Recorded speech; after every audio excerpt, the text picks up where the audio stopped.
Hola, ¿qué tal? Et bienvenue sur la chaîne des personnes qui souhaitent avoir un style de vie beaucoup plus sain. Bon, je pense qu'à ce stade, c'est un secret pour personne de savoir que bien manger contribue à vivre longtemps et en bonne santé. Mais concrètement, comment on fait pour bien manger? Et ben c'est ce qu'on va voir dans cette vidéo. Donc, sans plus de transition, je te dis let's go pour la vidéo.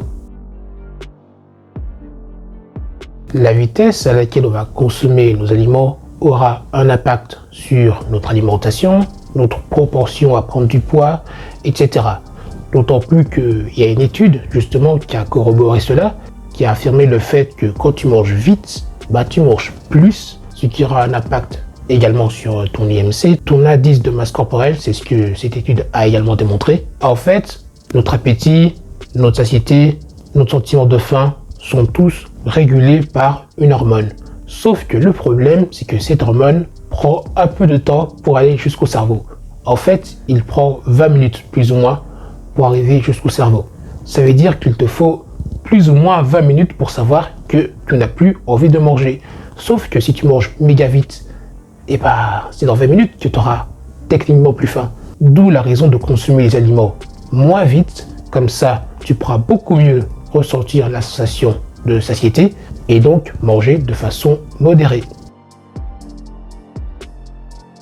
Le simple fait de faire tes courses sans savoir concrètement ce que tu vas acheter est une mauvaise idée parce que tu seras beaucoup plus tenté de faire des achats excessifs, d'être poussé à la surconsommation quoi. En plus, si tu vas faire tes courses alors que tu es affamé, c'est encore pire parce que là, tu vas carrément acheter des conneries à base de calories vides comme des chips, des gâteaux, des biscuits et j'en passe.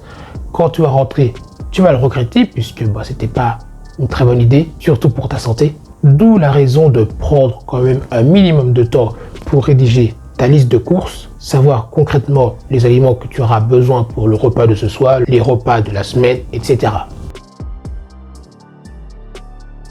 Une façon également très simple d'améliorer ton alimentation, c'est de favoriser les céréales complètes plutôt que les céréales raffinées.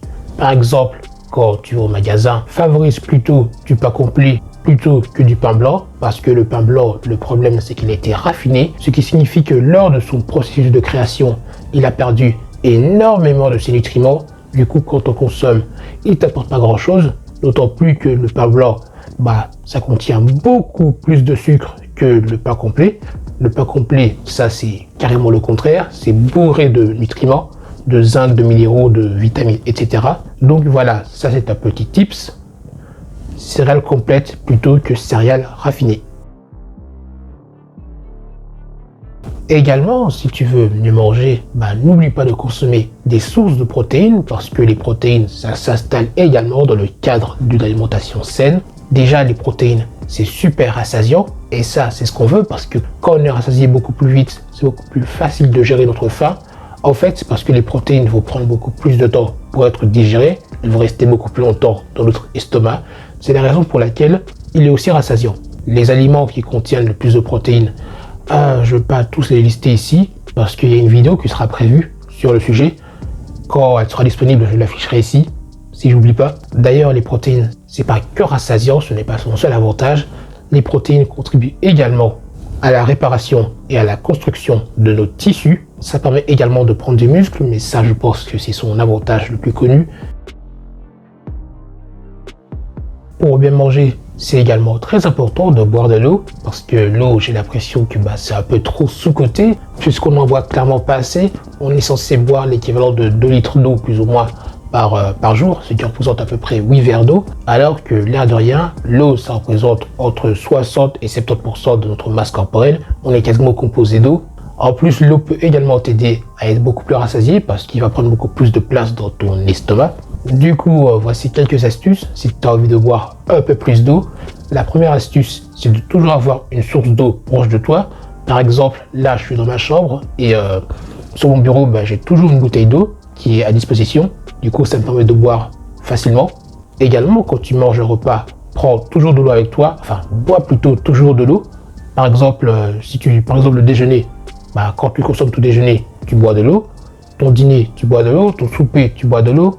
Des collations, même pourquoi pas, quand tu prends une collation, tu bois également de l'eau. C'est des façons toutes bêtes de boire de l'eau. Il y a également des applications pour te rappeler de boire de l'eau. Bon, c'est spécial, je trouve. Moi, c'est particulier. Mais si ça peut aider, bah, c'est une astuce comme une autre.